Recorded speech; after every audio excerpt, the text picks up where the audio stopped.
These quotes are from the October General Conference talk by Tracy Browning. She spoke about the blessings of teaching and learning the primary songs.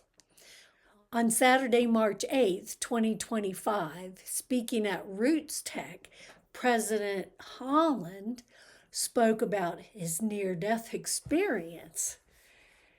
And he said, "For 4 weeks I was somewhere with a foot in another world."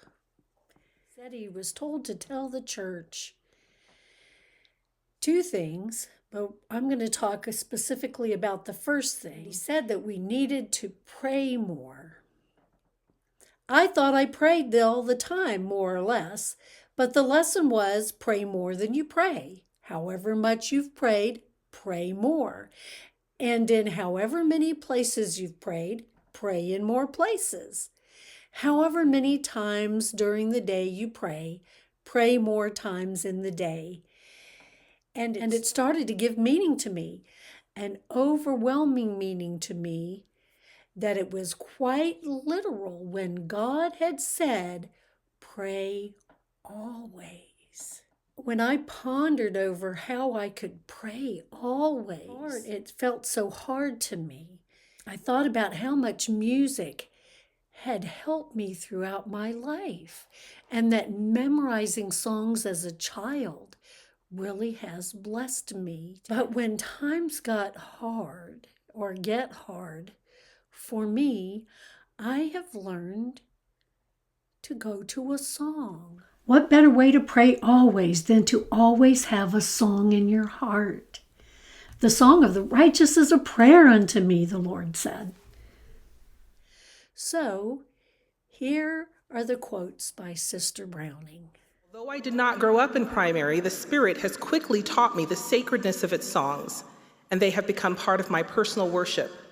Primary songs have carried a holy influence in my life and have lifted my soul, taught me eternal truths, and drawn me nearer to the Savior and to his gospel. President Dallin H. Oaks once taught that the singing of hymns is one of the best ways to learn the doctrine of the restored gospel. Those words are true for all of us. I testify that the efforts we make to teach and sing these primary songs to our children are not simply a nice part of our religious tradition.